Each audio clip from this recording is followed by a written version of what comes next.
Have you ever really stopped to think about the invisible forces shaping global finance and, well, security? Today, we're doing a deep dive into something called a sanctions list. Now, it might sound a bit technical, maybe something you haven't thought much about, but it's this really powerful tool, and it has, frankly, significant implications for how the world works. Yeah, that's a good way to put it. Think of these sanctions lists as databases. Sometimes people call them watch lists or even blacklists. Basically, they identify individuals, organizations, sometimes even entire countries that face specific restrictions. And it's governments and international bodies, the big players, Yeah. who compile and maintain them. Exactly. And, understanding these lists, it's actually pretty crucial for a lot of reasons. Even if you're not directly involved in, say, international banking or something, it really shines a light on global power dynamics, right? And all the efforts going on to combat illegal activities, security threats, that sort of thing. For sure. And for this deep dive, we've been digging into some material from Sanctions List FinCrime Intelligence. They do a good job laying out some clear explanations. So, our mission today, really, is to unpack the different kinds of lists, why they exist, what impact they actually have. We want to give you the key takeaways, the important stuff, without, getting totally bogged down in jargon. Okay, sounds good. Let's unpack this then. What exactly is a sanctions list? Maybe in slightly more formal terms. Right. So formally, it's a database, like we said, watch list, blacklist, whatever term you prefer. It holds the names of individuals, groups, companies, sometimes countries, that are subject to specific sanctions. And these sanctions, they can range quite a bit. Financial restrictions like freezing assets or maybe travel bans, arms embargoes. It really depends on who's issuing the sanction and why. Okay, so these aren't just lists collecting dust somewhere. How are they actually used, like day to day? Oh, definitely not collecting dust. Financial institutions, businesses, they use these lists constantly. It's all about screening clients and partners. Think of it as a critical part of their due diligence. The steps they take to check for risks before jumping into a relationship, before they onboard a new customer, start a deal, they have to check if that person or company is on any relevant sanctions lists. And why is that check so vital for them? I mean, what's the actual risk if they maybe miss someone or don't check properly? Well, compliance is just fundamental here. Engaging with a sanctioned entity, even if you didn't know, that can lead to really significant legal trouble, not to mention reputational damage. We're talking potentially huge fines, legal battles, and, your company's name dragged through the mud. So keeping up to date, following these lists, it's pretty much non-negotiable in many fields. That makes total sense. So who are the big players then? Who's actually creating and managing these lists? It can feel a bit murky, the world of international governance sometimes. Yeah, it can seem that way, but there are several key bodies involved. The source we looked at points out some of the major ones you hear about. For instance, there's OFAC's Specially Designated Nationals List, the SDN list. OFAC, yeah, that name definitely rings a bell. Tell us a bit more about them and why their list is so significant. Okay, so OFAC is the Office of Foreign Assets Control. It's part of the U.S. Treasury Department. Their SDN list is, well, it's a really big deal. It targets individuals, groups, companies, entities they've fingered as being involved in things like terrorism, drug trafficking, or, other activities that threaten U.S. national security. And because so much global trade happens in U.S. dollars, getting put on the SDN list, it pretty much cuts you off from a huge chunk of the international financial system. It really shows the leverage the U.S. has there. Right, that dollar dominance is key. And what about beyond national bodies like OFAC? What role do international organizations play here? Well, the United Nations Security Council is another major player. They mandate the UN sanctions lists. When the Security Council agrees on sanctions, it basically requires all UN member states to implement them. These measures can include, again, freezing assets, travel bans, arms embargoes against whoever's been designated. This is meant to be a truly global effort, with every UN member obligated to follow through. Okay, global effort through the UN. What about regional players? Yeah. Like Europe, are they doing this too? Yep, absolutely. The European Union maintains its own quite comprehensive list. It's called the EU Consolidated Sanctions List. This one targets those involved in things like international crimes, terrorism, or actions that destabilize other nations.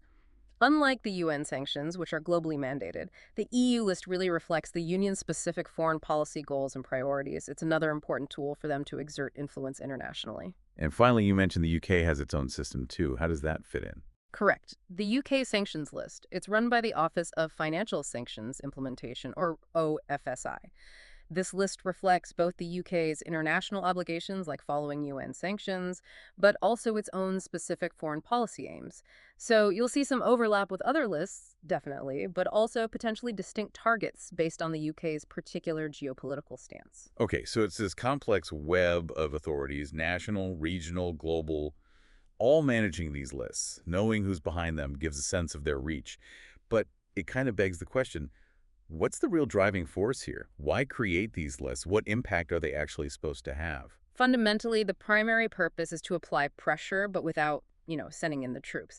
By restricting access to the global financial system, the idea is to economically and politically isolate the sanctioned parties, make it much harder for them to fund whatever activities got them sanctioned, travel internationally, conduct business, basically. So it's a tool of statecraft, really. Yeah. Beyond just stopping immediate threats, what are the sort of broader, maybe strategic goals? Exactly. And like we touched on, compliance with these lists is also vital for upholding international norms.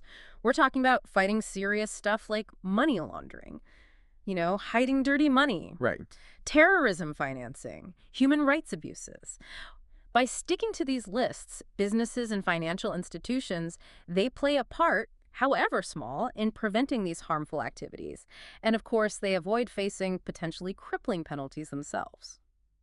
Okay, now thinking about those businesses and financial institutions, how does this actually affect their day-to-day? It sounds like a pretty big operational headache. Oh, it is. It's a significant undertaking. There are clear regulatory expectations, compliance measures they must have.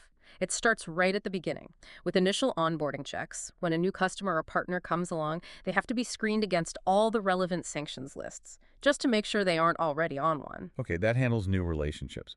But what about existing customers, people or companies they've dealt with for years? Things change, right? That's exactly where ongoing monitoring kicks in. Sanctions lists aren't static. Designations change, new lists pop up, customer activities might shift. So businesses need systems to continuously monitor their existing customer base, their transactions, to catch any new links to sanctioned parties that might emerge. And the source material also mentions something called adverse media screening. What exactly is that? Right, adverse media screening, it's like another layer of checking. It involves scanning news articles, public records, online information, looking for negative news or indirect links, stuff that might suggest exposure or ties to sanctioned parties, even if there isn't a direct name match on a list. For example, maybe a company isn't sanctioned itself, but its CEO is suddenly all over the news for shady dealings with a sanctioned individual. That's a red flag. Ah, okay. So it's about looking beyond just the official lists and considering the kind of the wider network and reputation. And this all ties into those broader obligations like AML and CTF. Could you quickly remind us what those stand for? Absolutely. Sanctions compliance is like a core pillar of AML anti-money laundering. Right. Preventing dirty money from getting cleaned through the financial system. And CTF counterterrorism financing, especially crucial for regulated sectors. Think banking, insurance, little fintech boom, international trade.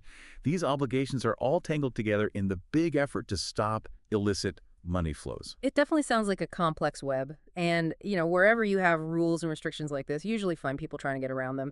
The source mentions sanctions evasion as a growing issue. What kind of tactics are we talking about? Yeah, it's a constant cat and mouse game, really. The source actually gives some good examples. A really common tactic is using intermediaries. So third parties acting on behalf of the sanctioned person or entity to kind of hide their involvement.